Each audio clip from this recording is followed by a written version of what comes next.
सर्वेशाय नमः। सद्गुरु चरण कमलेभ्यो नमः। बोलो श्री सद्गुरु भगवान की जय।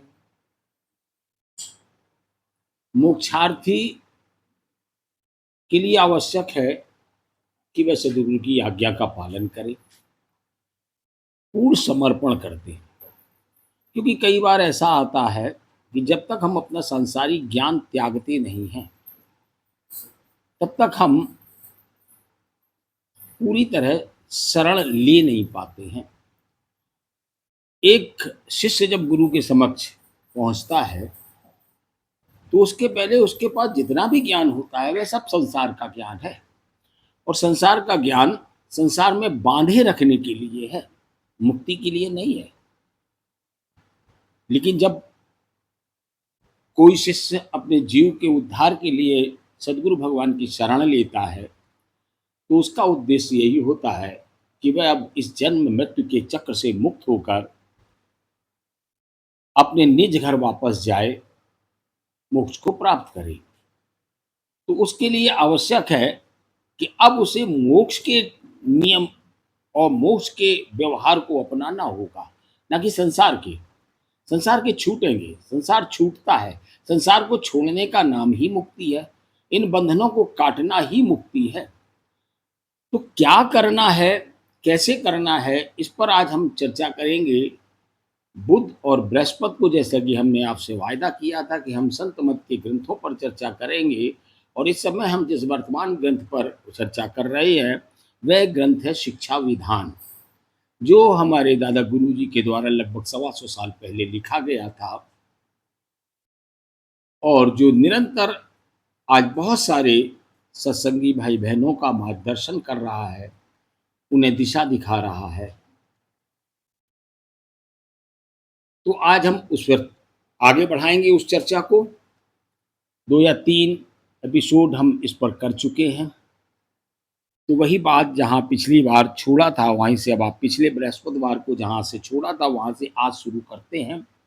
तो आज की चर्चा प्रारंभ हो इससे पहले आप सबसे अनुरोध है कि यदि आपने अभी तक हमारा चैनल सब्सक्राइब नहीं किया है तो कृपया चैनल को सब्सक्राइब कर लें, बेल आइकन दबाकर ऑल पर क्लिक करें ताकि हमारी हर वीडियो का नोटिफिकेशन आप तक पहुँचता रहे। और इस ज्ञान यज्ञ को आगे बढ़ाने के लिए यदि आप संस्था की कुछ मदद करना चाहते हैं, आपको लगता है कि इससे आपको लाभ हो रहा है, तो आगे आइए, मिलकर कार्य करते हैं। तो उस सहयोग का, हमसे जुड़ने का रास्ता आपको कमेंट बॉक्स में प्राप्त हो जाएगा। तो चलिए प्रारंभ करें आज की चर्चा को। आप सभी का हार्दिक स्वागत है, आप सभी को सादर जय शंकर।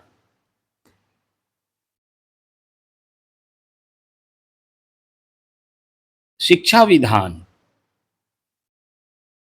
14 नंबर। बुद्धि का काम केवल ज्ञान प्राप्त करना ही नहीं है, किंतु यह काम भी है कि उस प्राप्त किए हुए ज्ञान को सुरक्षित रखे और समय पर याद दिला दे, और जानी हुई बातों या उनके टुकड़ों पर ध्यान जमावे और उनका मिलान करके निर्णय करे, और निर्णयों का मिलान करके फल निकाले। तो बुद्धि का काम केवल ज्ञान प्राप्त करना नहीं है। महाराज जी कह रहे हैं कि इतना नहीं है कि आप बस केवल ज्ञान ही प्राप्त करते चले जाओ, करते चले जाओ। इस प्रकार का आप अगर केवल अपने मस्तिष्क को केवल एक पुस्तकालय बनाते चले जाओगे तो इससे कोई लाभ नहीं है। उस जो ज्ञान प्राप्त किया है उसका उपयोग भी तो हो, तब तो ज्ञान का कोई फल है। ज्ञान है लेकिन उपयोग नहीं है जीवन में, तो क्या मतलब उस ज्ञान का। वही कह रहे हैं कि बुद्धि का काम केवल ज्ञान प्राप्त करना ही नहीं है, किंतु यह काम भी है कि उस प्राप्त हुए किए हुए ज्ञान को सुरक्षित रखे, यानी वो स्मरण में भी रहे, तुम्हारे अंदर सुरक्षित भी रहे, और समय पर याद दिला दे, और जब आवश्यकता हो तो तुम्हें याद दिला दे कि यहाँ पर क्या आज्ञा है, क्या हमने सीखा था, क्या करना है। ऐसा नहीं पुरानी सांसारिक रीतियों के तहत ही काम करते रहो।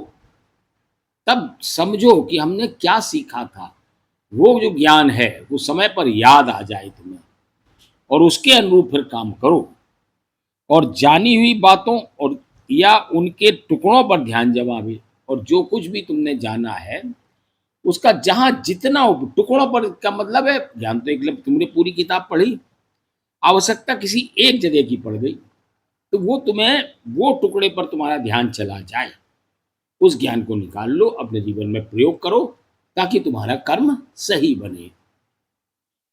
और उनका मिलान करके, सारे टुकड़े देके उनका मिलान करे, यानी विवेक का प्रयोग करे और निर्णयों का मिलान करके फल निकाले। तो ये जो विभिन्न प्रकार के विचार जब तुम्हारे मस्तिष्क में अपने ज्ञान के आएंगे, उन पर विचार करो, विवेकपूर्ण तरीके से तर्क वितर्क करो, विचार विमर्श करो, और फिर एक फल निकालो और उसके अनुरूप काम करो। तो ये बुद्धि की जो स्थिति है उसका वर्णन चल रहा है। इस प्रकार से इसके चार भेद हो गए बुद्धि के। भेदन शक्ति, वेदन शक्ति यानी ज्ञान को प्राप्त करने की शक्ति, स्मरण शक्ति यानी उसको सुरक्षित रखने की ताकत। बुद्धि का ही काम है, बुद्धि के भेद हो रहे हैं कि उसके काम क्या क्या है। वेदन शक्ति यानी कि उसको ज्ञान को प्राप्त करने की शक्ति बुद्धि की तो है, फिर उसको स्मरण शक्ति यानी उसको सुरक्षित रखने की शक्ति, याद भी रहे बात। भावना शक्ति और निर्णय शक्ति। उसकी भावना शक्ति यानी उसमें विवेक का प्रयोग करना, उनके टुकड़ों को मिलाना, उनको देखना कि कौन सी चीज यहाँ पर लागू हो रही है, और निर्णय शक्ति, और फिर एक निर्णय निकालना कि हमें करना क्या है। तो चार भागों में बुद्धि की ये शक्ति बंटती है। सुधार तीन प्रकार से होता है। पहला, घर के समाज अर्थात सत्संग समाज को देखकर उनकी बोलचाल गहनी करनी आदि सीखते हैं। आप अपने घर का वातावरण कैसे बदलें कि जब आप सत्संग में जाते हैं और सत्संगियों को देखते हैं, वो कैसे रहते हैं, कैसे काम करते हैं, कैसे गुरु की आज्ञा का पालन करते हैं, किस प्रकार से वो करते हैं और कैसे वो कार्य कर रही है, सेवा कार्य कैसे कर रही है, आज्ञा कैसे ले रही है, भजन पूजन कैसे कर रहे हो, सत्संगियों को देखना और उसको सीखकर अपने घर में उसका सुधार करना, वैसा ही जीवन अपने घर में जीना। एक ये सुधार हुआ, तो घर में आपकी जीवन शैली में सुधार हुआ, परिवर्तन आया, एक ये सुधार है। दूसरा, संत सदगुरु साधगुरु अथवा किसी प्रेमी सत्संगी के द्वारा उनकी आज्ञा पालन करने से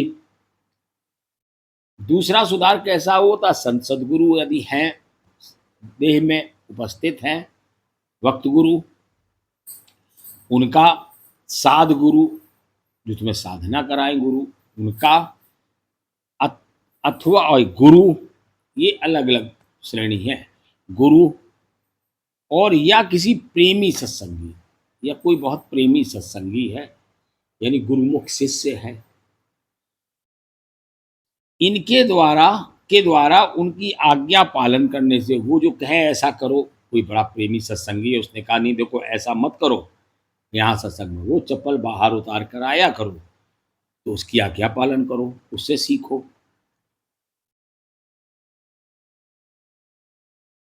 गुरु की आज्ञा, गुरु कहें नहीं अब हमारे पास कोई नहीं आएगा तो मत जाओ उनके पास, वो कहे अकेले में मुझे बात बताना तो उन्हें अकेले में ही बात बताओ, वो कहे सबके सामने खड़े होकर माफी मांगो तो सबके सामने खड़े होकर माफी मांग लो, वो कहे कि ऐसा किया करो वैसा ही करो, यानी जो कहे उसकी आज्ञा का पालन करने से सुधार होता है। पुरानी आदतें बदलने में समय लगता है, एकदम से थोड़ी बदल जाती हैं। आप संसार से गए और परमार्थ में लगे जाकर, मोक्ष के लिए मोक्षार्थी बने जाकर, अभी तक संसारी थे, तो पूरा परिवर्तन हो रहा है। एक ओर बंधे थे, दूसरी ओर मुक्त होना चाह रहे हो, तो सारी चीजें बदलती हैं। तो इनसे सुधार होता है आज्ञा पालन से, स्वयं विचार करने से और अपने चिंतन से। जो ज्ञान प्राप्त हुआ, सत्संग किया, संसार को मिथ्या जाने, ये संसार जो हम समझ रहे हैं ये वो नहीं है, इसकी नश्वरता को समझें, इसकी परिवर्तनशीलता को समझें, और परमार्थ को सत्य समझकर और परमार्थ को परमार्थ क्या है? मोक्ष प्राप्त करने के लिए की जाने वाली साधना। उसको सत्य समझें और हृदय से पूर्ण अनुराग के साथ विचार करें तो परमार्थ कमा सकता है। ये परिवर्तन करें, पूरे प्रेम के साथ विचार करें अपने। तो तीन प्रकार से सुधार होता है। एक, सत्संग में जाते हो और वहाँ के सत्संगियों के आचरण प्रेम जो है उनको देखकर सीखते हो। दूसरा, कोई गुरुमुख शिष्य, प्रेमी सत्संगी, गुरु, साधगुरु, सदगुरु, जो भी सद वक्त गुरु है, उनकी आज्ञा के पालन करने से सुधार होता है। और तीसरा, अपने स्वता के चिंतन से। और संसार को मिथ्या मानना। अब संसार को तुम सत्य मानते हो तो संसार कैसे छूटेगा? जिस दिन ये भाव मन में आ जाता है कि ये सारे जीव, कोई मेरा अपना नहीं है इस दुनिया में, ये सारे जीव कर्मों के भुगतान के लिए अलग अलग परिवारों, कई बार समझाया है विस्तार से इस बात को कि ये कोई अपना नहीं है इस दुनिया में। ये सारे जीव जो पत्नी, पति, पुत्र, पुत्री, रिश्तेदार, ये सब कर्मों का बंधन है। कर्मों के भुगतान के लिए सब एक दूसरे से जुड़ते हैं। सब जीव अलग अलग परिवारों से आते हैं, कोई तुम्हारा परमानेंट साथी नहीं है। ये शरीर तक नहीं है, इसी जन्म का साथी है। पिछले जन्म में दूसरा शरीर था, अगला अगर जन्म हुआ तो फिर दूसरा शरीर होगा। ये शरीर भी अपना नहीं है। ये सब कर्मों के भुगतान के लिए प्रारब्धी बस मिले हुए हैं, अपना कोई नहीं है।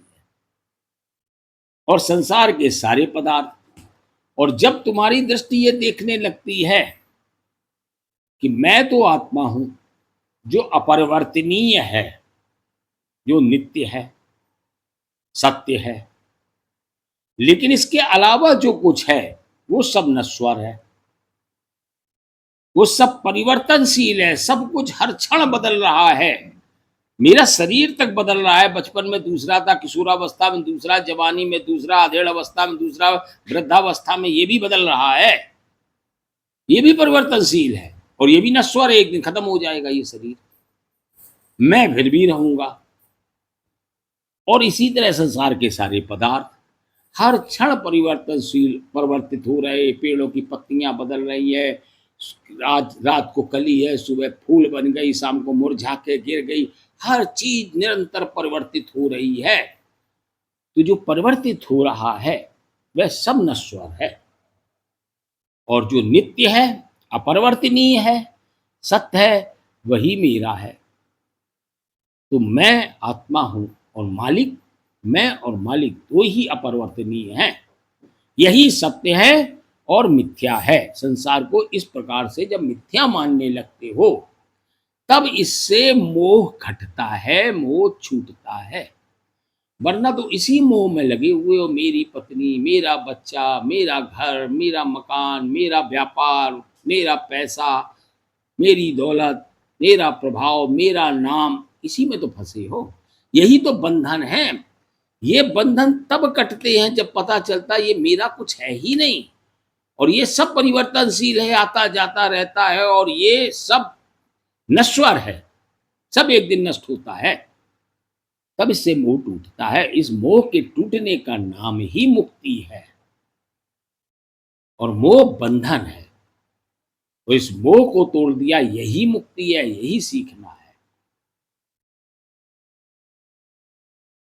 परमार्थ के लिए बुद्धियात्मक, भावग्राहक और इच्छा शक्ति, अर्थात आत्मिक, शारीरिक, आचारिक, तीनों प्रकार की शक्तियों की आवश्यकता है।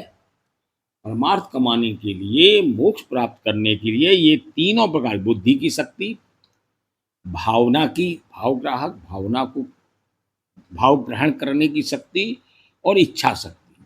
इच्छा ही नहीं है तो फिर तुम कुछ करोगे ही नहीं।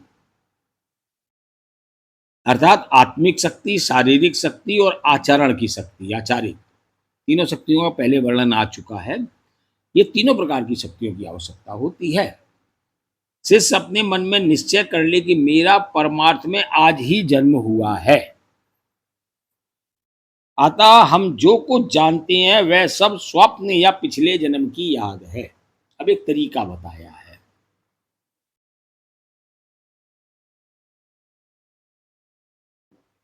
जब कोई शिष्य गुरु के पास पहुंचता है तो वयस्क होता है, शरण लेता है, तो या जो पारिवारिक माहौल है तो भी 14-15 साल की उम्र से पहले तो गुरु उन्हें उपदेश करते नहीं है। उसे उस समय ये समझना चाहिए कि मेरा आज ही जब मुझे उपदेश हुआ, दीक्षा मिली, बस यही क्षण है, यहाँ मेरा जन्म हुआ है। अब इसके पहले का जो मैं जानता था वो सब मेरे पूर्व जन्म की यादें हैं, कोई या कोई सपना था। अब इस ज्ञान से मुझे कोई लेना देना नहीं। इसके पहले जो मैं जानता था वो सब ज्ञान, अब उससे मुझे कोई वास्ता नहीं है, यही नहीं कर पाता है, पिछली टेक पकड़े रहता है। और पिछली टेक पकड़े रहता है इसलिए नया सीख नहीं पाता है, और हर इस नए ज्ञान को पिछले से मिलान करने लगता है, पिछली टेक नहीं छोड़ पाता है। यही सबसे बड़ी कठिनाई आती है। जैसे कि एक बोतल है, उसमें गंदा जल भरा हुआ है और उसमें अब आप स्वच्छ जल भरना चाहते हो तो पहले उस बोतल को खाली करना पड़ेगा, फिर आराम से नया जल भर जाएगा स्वच्छ। गिलास है, अब इसमें गंदा पानी, मान लो इसमें कोई मच्छर गिर गया या कुछ गंदा हो गया तो क्या करते हो, इस गिलास को फेंक दे, पानी को फेंक देते हो, गिलास खाली करते हो ना, और खाली करके उसको साफ करके उसमें दोबारा दूसरा जल भर देते हो तो पीने योग्य साफ जल हो जाता है, पी लिया जाता है। तो पुराना जो है वो ज्ञान खत्म, जब तक आप बोतल खाली नहीं करोगे तब तक उसमें नया भर नहीं सकते। तो पहला काम तो शिष्य को यही करना है कि अपना पुराना ज्ञान एक तरफ रख देना, ये मेरे पिछले जन्म की यादें हैं या मेरा स्वप्न, मेरा तो आज ही जन्म हुआ है, अब पिछले से हमें कोई वास्ता नहीं है। तो शिष्य अपने मन में निश्चय कर ले कि मेरा परमार्थ में आज ही जन्म हुआ है, अतः हम जो कुछ जानते हैं वह सब स्वप्न या पिछले जन्म की याद है, परंतु इस पहले ज्ञान से काम नहीं चलता।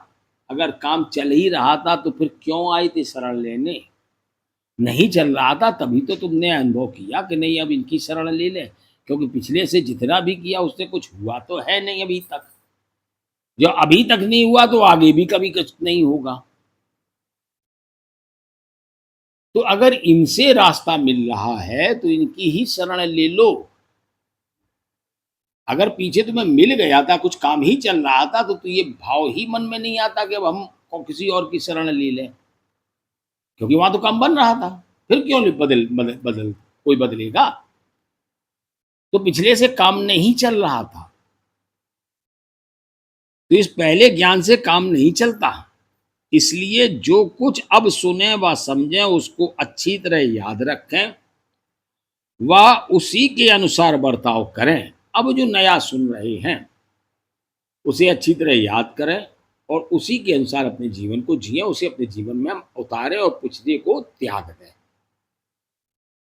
नियम भी है कि जो जिस कुल में जन्म लेता है उसी के रीत व व्यवहार पर चलता है। ये नियम भी है समाज का कि जो जहाँ जन्म ले लेता है जिस कुल में, उसी के तो परंपराओं को मानता है, उसी के व्यवहार के अनुसार चलता है, जो जहाँ जन्म ले लेता है उस परिवार में जो परंपराएं जो रीति रिवाज है वही तो वही वो व्यक्ति भी उन्हीं पर तो चलता है। पिछले जन्म की कुल वाली रीतियों को भूल जाता है और पिछले जन्म में जिस कुल में था उसकी अब रीतियां भूल जाएगा। जिस नए कुल में जन्म ले लिया उस कुल की रीतियों को मानने लगता है। संसार में भी दूसरे कुल की रीतियों को ग्रहण नहीं करता और संसार में भी अपने ही कुल की रीतियों पर चलता है। दूसरे के यहाँ क्या होता है उसे कोई मतलब नहीं है, बोले हमारे यहाँ ये होता ही नहीं है, हमारे यहाँ जो होता हम वही करेंगे, यही तो कहते हैं सब लोग। हमारे यहाँ ये परंपरा नहीं है, हमारे यहाँ ऐसे करते हैं। जितनी भी परंपराएं तुम्हारे घर में व्यवहार जो रीति रिवाज चल रहे हैं वो जो तुम्हारे यहाँ जिस घर में जन्म ले लिया उस घर की अपना लेते हो। पिछले जन्म में कहाँ थे अब उससे तुम्हें कोई लेना देना नहीं है, अब भूल जाते हो उसको, अब उन रीतियों को नहीं पालन करते हो। अब जहाँ जन्म ले लिया उसी की तो पालन करते हो, उसी परिवार में जो होता है उसी पर चलते हो।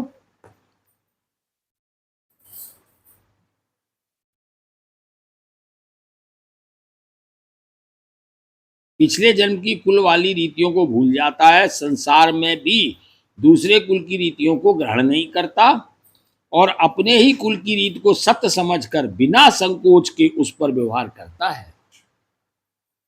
यदि कोई मनुष्य अपने कुल की रीतियों को गलत बतावे तो वह तुरंत ही उत्तर देता है कि हमारे कुल की यही रीत है, हम अपनी रीत को नहीं छोड़ सकते। कोई कहे भाई तुम्हारे कहा तो ये ठीक नहीं है, ऐसे नहीं, ऐसे करते हैं। बोले नहीं, हम हमारे यहाँ यही होता है, हम ऐसे ही करेंगे। तो हम त्योहारों में होता है, सबके यहाँ अलग अलग ढंग से होते हैं, तमाम अंतर होते हैं। बोले हमारे यहाँ जैसे होता है हम वैसे ही करेंगे। हर एक के कुल की रीति अलग अलग होती है। अब संतमत में शामिल हो जाने पर संतमत की ही रीतियों को मानना व व्यवहार में लाना परम धर्म है। अब जब तुम संतमत में आ गए हो तो फिर संतमत की रीतियों को मानो, वही व्यवहार करो, यही तुम्हारा धर्म है। अभी तक तुम संसारी थे तो संसार की रीतियां पालन कर रहे थे, अब तुम मोक्षार्थी हुए हो, अब तुम संत मत में आए हो, तो अब संत मत की रीतियों और उस धर्म को, उस व्यवहार का पालन करना ही तुम्हारा अब धर्म है। यहाँ जन्म हो गया। अब जिस प्रकार से पंडित, पुरोहित, महाब्राह्मण, ज्योतिषी, जोशी, ब्राह्मण, क्षत्रिय, वैश्य और शूद्र अथवा हिंदू, मुसलमान, ईसाई आदि की अनेक रीतियां हैं जो कि प्रायः स्पष्ट एक दूसरे के विरुद्ध हैं, इस दशा में भी सब ही अपनी अपनी रीति को प्रसन्नता पूर्वक व्यवहार में लाते हैं। सबकी अलग अलग रीतियां हैं और एक दूसरे के विरोध में है, विरोध में है या भिन्न है, अलग अलग स्वरूपों में है, और सब अपनी अपनी रीतियों का पालन करते हैं और बड़ी प्रसन्नता के साथ करते हैं, दूसरे की देखा देखी नहीं करते हैं। इसी प्रकार से मोक्षार्थी शिष्य को सतगुरु की बताई हुई रीति पर प्रसन्नता पूर्वक उमंग के साथ चलना चाहिए। मोक्षार्थी यानी मोक्ष की इच्छा रखने वाले शिष्य को सतगुरु की बताई हुई रीति पर प्रसन्नता पूर्वक उमंग के साथ चलना चाहिए, यानी पूर्ण विश्वास के साथ। जब पूर्ण विश्वास होगा तभी उसमें दृढ़ता से आचरण कर पाएगा, उसे जीवन में उतारना चाहिए। जब दिल में किसी प्रकार का भ्रम नहीं रहेगा और निर्विघ्न आज्ञा का पालन करेगा तभी अपने धर्म पर दृढ़ता के साथ आरूढ़ हो सकेगा। जब मन में कोई तुम्हारे भ्रम नहीं होगा, संदेह नहीं होगा, अगर कोई संदेह और संकोच उत्पन्न होता है तो सदगुरु से प्रश्न करो, वो तुम्हारे संदेह का निवारण कर देंगे। और जब संतुष्ट हो जाओ तो विश्वास आ जाएगा, उसका पालन करो। और जब किसी प्रकार के भ्रम नहीं रहेंगे, तुम्हारे भ्रम जब सब दूर हो जाएंगे और तुम बिना किसी विघ्न के आज्ञा का पालन करने लगोगे, तभी तुम मजबूती से अपने धर्म पर डट पाओगे। अगर भ्रम रहेंगे तो मजबूती नहीं रहेगी और फल प्राप्त नहीं होगा। सदगुरु भगवान की वाणी नितांत ही सत्य समझें। जो लोग संसार व परमार्थ के रहस्य को नहीं जानते तथा काम के परिणाम पर जिनका ध्यान नहीं है, वह परमार्थी कमाई नहीं कर सकते। जो लोग संसार और परमार्थ के रहस्य को नहीं जानते, परमार्थ क्या है और संसार क्या है,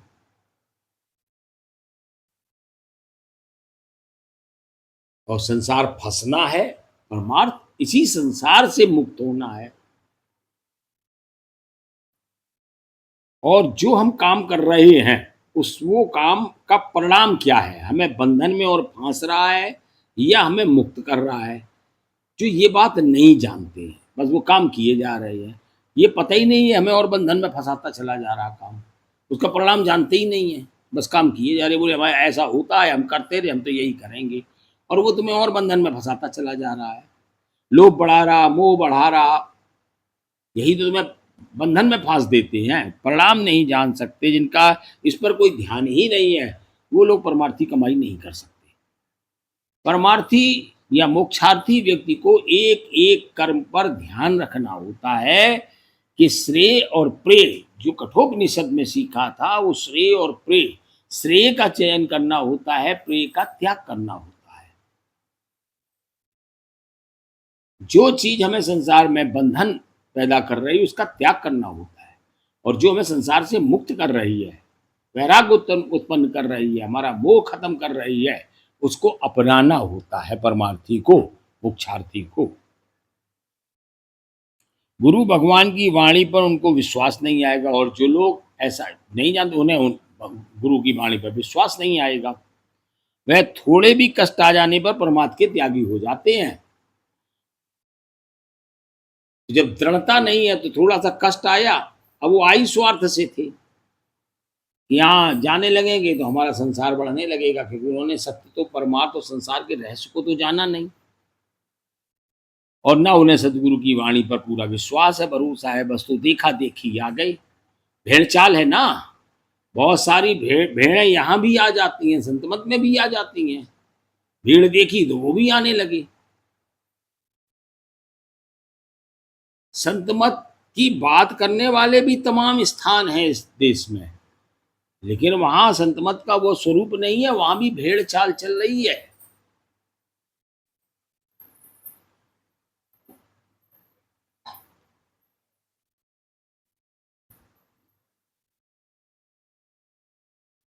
तो जो ऐसे लोग होते हैं उन पर अब प्रारब्धिवश, ये जीव शरीर तो प्रारब्धि से बना है, अब इसमें कष्ट भी आएंगे, सुख और दुख इसमें सब आते जाते रहते हैं।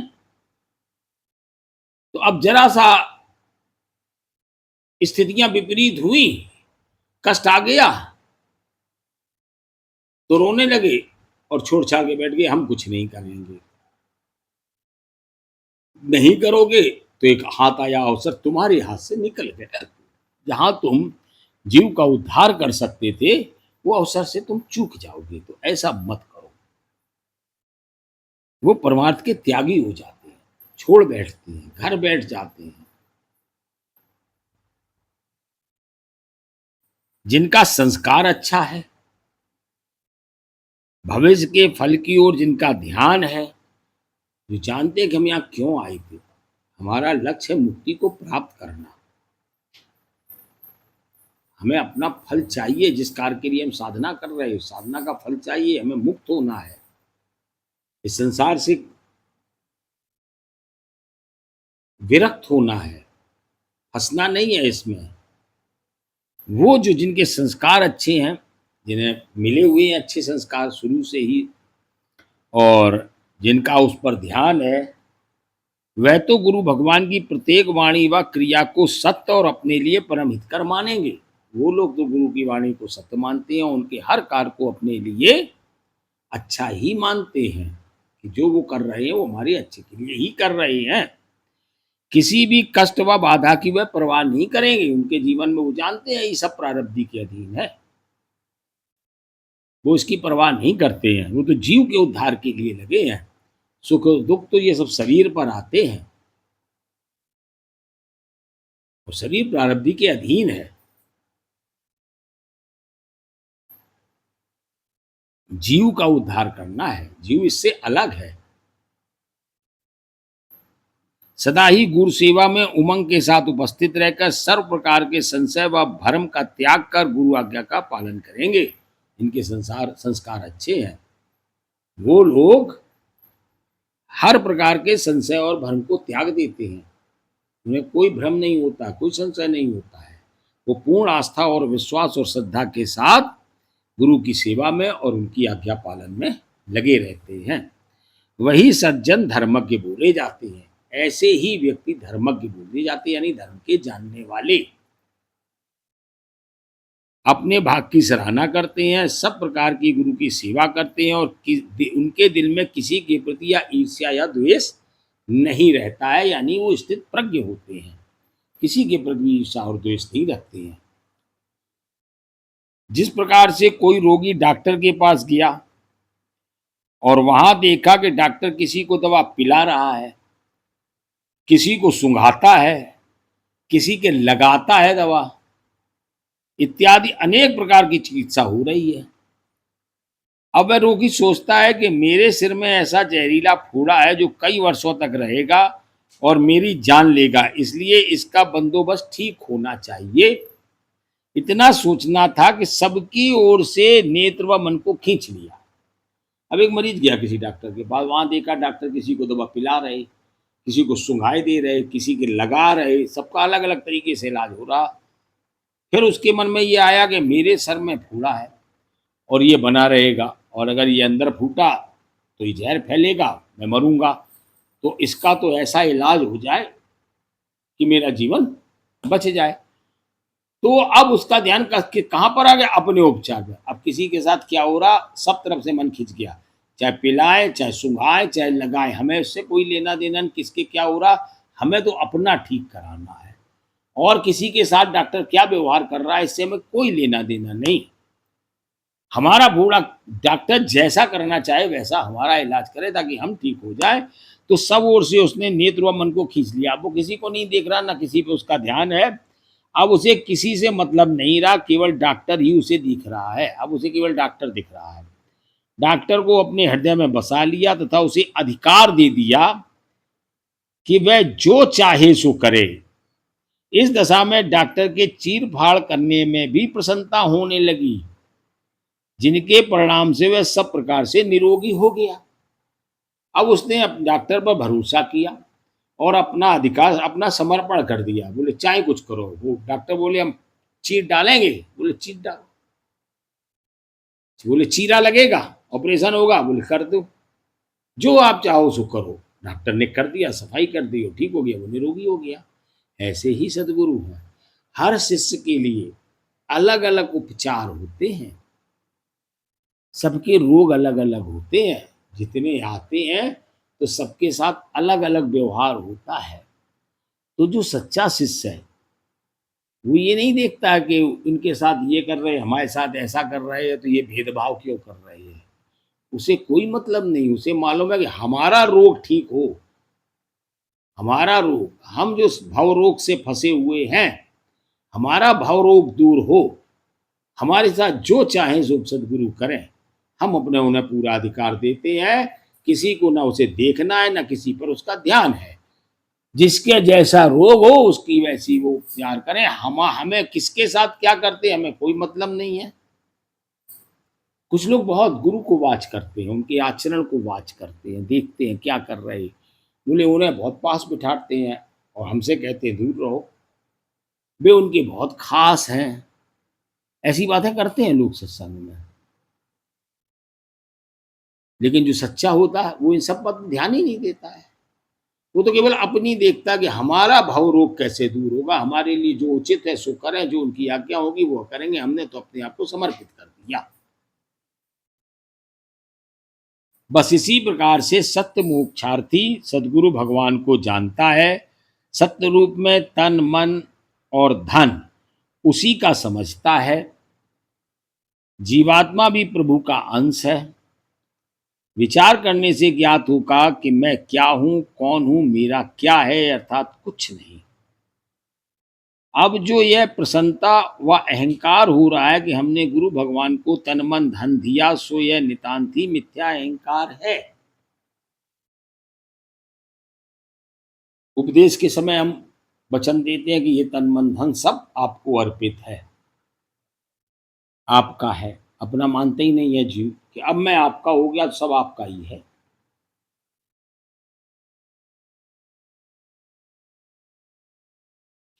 तो जिस तरह वो मरीज डॉक्टर को अपना समर्पण कर देता है, इसी तरह सच्चा मोक्षार्थी शिष्य सदगुरु को अपना समर्पण कर देता है। और वो जानता है कि मैं जीवात्मा हूँ, और ये जीवात्मा भी कौन है? मालिक का अंश है, और मालिक सामने बैठा है। तो उन्हीं का तो मैं अंश हूँ, मैं खुद उनका हिस्सा हूँ। तो फिर जो मेरे साथ जुड़ा है इस संसार में, ये भी सब तो उन्हीं का तो हो ही गया। हुआ या नहीं हुआ? है? जो तेरा है सो मेरा है, जो मेरा है सो मेरा है। क्या है? हैं?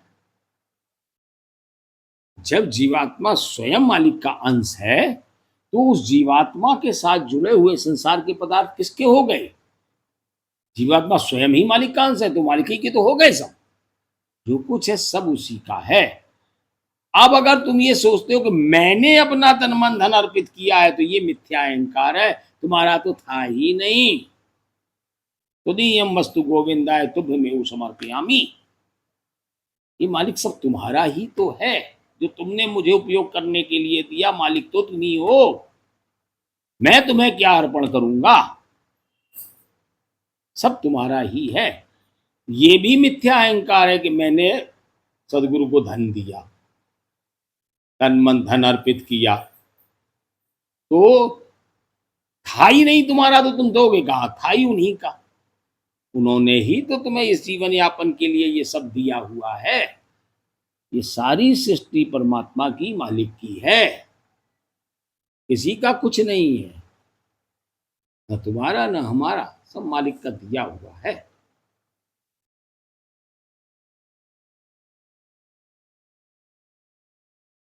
इसको हमने कई उदाहरणों से पहले भी तुम्हें समझाया है, जैसे कि इस मकान से कि 70 साल में इसके 4 मालिक हो गए, और पृथ्वी करोड़ों साल की है, जाने कितने लोगों को ये भ्रम हुआ होगा कि हमारा है, लेकिन ये जगह यहीं पड़ी हुई है, और लोग आए चले गए, और जाने ना जाने आगे चल के करोड़ों सालों तक जाने कितने आएंगे और चले जाएंगे, इसमें रहेंगे। ये सब मालिक कुछ समय के लिए रहने का अधिकार देता है, कर्मानुसार, कोई किसी का नहीं। ये पृथ्वी परमात्मा की है, सब उसी का है। ये तो एक कानूनी व्यवस्था है, सामाजिक व्यवस्था है कि यहाँ तुम्हें कोई दूसरे लोग हस्तक्षेप न करें, तो तुम्हें अधिकार मिल गया है कि तुम यहाँ रहोगे, तुम्हारा अधिकार रहेगा, यहाँ कोई दूसरा तुम्हें हस्तक्षेप नहीं करेगा। ये सांसारिक व्यवस्था है, जिसको तुम स्टाम्प पैड पर स्टाम्प पर लिखाए धरे हो, तहसील रजिस्ट्रार ऑफिस से रजिस्ट्री करा के फाइल बना के तिजोरी में रखे हो। ये सब संसारी व्यवस्था है। सत्य तो ये है कि ये पृथ्वी पूरी मालिक की है, ईश्वर की है। जो कुछ भी यहाँ है सबका मालिक वही है। उसने तो जिसको जो उसके प्रारब्धि के तहत मिलना था उसको दे रखा है, वो उसका भोग कर रहा है। तेन देखते भुंजीता माँ गदा कश्य तनम, त्याग पूर्वक इसका भोग करते रहो। धन किसका है? सब मालिक का है। तो ये भी अहंकार है कि मैंने तन मन धन दिया, उन्हीं का था। इस तन मन धन को अपना मानना ही बंधन है। ये बंधन है, इसको अपना मान लेगा। फिर इनकी जुदाई में रोना और प्राप्ति में प्रसन्नता क्यों होती है, जब तुम्हारा है ही नहीं? तो मिल जाए तो क्या प्रसन्नता? अरे मालिक ने उपयोग के लिए दिया, उपयोग करेंगे। चला गया, अरे उसका था, उसने वापस ले लिया, हमारा तो था ही नहीं, इतने दिन उपयोग के लिए दिया था, तो काहे बात का सुख। लेकिन होता क्या है, मिल गया तो उड़ने लगी प्रसन्नता, लाभ हो गया बहुत प्रसन्न हो गए, नुकसान हो गया तो रोने लगे, आए हमारा ये चला गया, हमारा वो चला गया। अरे तुम्हारा कुछ था ही नहीं, तुम्हें उतने दिन के लिए उपयोग के लिए मिला था। अब तुम्हारे उपयोग नहीं करना है तो वापस ले लिया, फिर तुम्हें उपयोग कराना होगा, फिर दे देगा। उसके लिए कुछ कठिन थोड़ी है, जो लिया उससे ज्यादा दे देगा तुम्हें बाद में, जब वो चाहेगा। एक निगाह घुमानी है। सेवक को तो मालिक की मौज में मगन रहना चाहिए। जो ईश्वर की जो इच्छा करी हो, अब जो ईश्वर को जाई बिद राखे राम ताई बिद रही है, जैसे रखे उसी की मौज है, बस उसी में मगन रहो, प्रसन्न रहो। बस ये शर्त है कि हर हाल में प्रसन्न रहो। मौज लो, रोज लो, ना मिले तो खोज लो, ढूंढो प्रसन्नता का। सब मालिक ईश्वर, जो जैसी परिस्थितियां हो सब ईश्वर की मर्जी, तुम तो बस उसकी मौज में मगन रहो। दूसरे का बोझ अपने सिर पर रखकर व्यर्थ ही क्लेश में पड़ते हो। वास्तव में जो जिसका सामान है वह तो लेवेगा ही। अगर तुम्हारा कुछ चला गया था तो अब वो प्रारब्धि में उस व्यक्ति के उपयोग के लिए हो गया है, तो वो तो ले ही लेगा। और दूसरी चीज, दूसरे का सामान है, किसका है? जो संसार में जो कुछ है वो सब मालिक का है। तो तुम काहे बोझा ढोई फिरते हो? दूसरे के सामान की काहे चिंता करते फिरते हो? जब तक है उपयोग करो। अगर जब जिसका है वो तो किसी ना किसी दिन तो ले ही जाएगा अपना सामान। दूसरे के माल पे काहे अधिकार जमाए बैठे हो? क्यों उसको अपना मान के बैठे हुए हो? वास्तव में जो जिसका सामान है वो तो लेवेगा ही, फिर जीव इसको अपना समझकर पाप पुण्य के झगड़े में पड़कर व्यर्थ ही घर जाने से रुक रहा है। तो ये इसके चक्कर जो तुम्हारा है ही नहीं, तो तुम इसमें क्यों फंस गए हो? इसके चक्कर में तुम अपने घर नहीं जा पा रहे हो, इस बंधन के कारण। जो नहीं है उसको अपना मानकर बैठे हो और उसी में फंसे हो, और यही तुम्हें बंधन का कारण बन रहा है। पाप पुण्य करा रहा है, कर्म ऐसे हो रहे हैं जिनके और बंधन बनते चले जा रहे हैं इसी कारण से, और है तुम्हारा आय नहीं, और तुम मालिक का माल और तुम अपने अपने सर पे बोझा ढोए घूम रहे हो उसका, और उसमें बंध और तुम उन्हीं बंधनों के कारण अपने घर नहीं जा पा रहे हो, यहीं फंसे हो। जब अपना सामान किसी को दे दिया तब उस पर अपना अधिकार समझना भी बड़ी भारी बेईमानी है। और मान लो तुम्हारा भी था और तुमने किसी को दे दिया, फिर भी तुझे उससे अपना मान रहे हो। अब चलो वह दूसरे तरीके से देख लो कि तुमने जब उपदेश लिया तो तुमने कह दिया ये अब सब तन मन धन सब आपका है, तो अब दे दिया, अब का ये अधिकार जमाते हो कि मेरा है? अब तो उन्हीं का हो गया, तो फिर क्यों अधिकार माने बैठे हो कि मेरा है? तो संसार में कुछ भी मेरा तेरा नहीं है। जो कुछ मिला है वह प्रारब्धिवश है, ईश्वर की मर्जी से है। जब तक उसका भोग तुम्हारी प्रारब्धि में है वह तुम्हारे साथ होता है। जब उसका भोग समाप्त हो जाता है तो वह तुम्हारे पास से चला जाता है। तुम्हारा कुछ भी नहीं है इस संसार में, कुछ भी नहीं है, यहाँ तक ये शरीर तक नहीं है तुम्हारा। ना कोई रिश्ता है, ना कोई भूमि है, ना कोई भवन है, ना कोई पदार्थ है, ना नाम है, कुछ भी तुम्हारा नहीं है। सब प्रारब्धि वश है, मालिक का है। तुम अकेले हो जीवात्मा, और तुम इसको भ्रम व सपना मानकर इसके बंधन में फंस गए हो, इसलिए अपने घर नहीं जा पा रहे हो। मुक्त होना है, मोक्ष प्राप्त करनी है, अपने घर वापस जाना है, तो सबसे पहले ये समझो कि इस जगत में कुछ भी हमारा नहीं है। आशा करता हूँ आज की चर्चा अवश्य अच्छी लगी होगी। यदि अच्छा लगा है तो लाइक करें, शेयर करें, कमेंट बॉक्स में अपनी राय दें और जय शंकर लिखें। और यदि अभी भी हमारा चैनल सब्सक्राइब नहीं किया है तो कृपया चैनल को सब्सक्राइब कर लें। कल पुनः आपसे मिलते हैं, तब तक के लिए आप सभी को सप्रेम जय शंकर। सद्गुरु भगवान के श्री चरणों में प्रणाम है।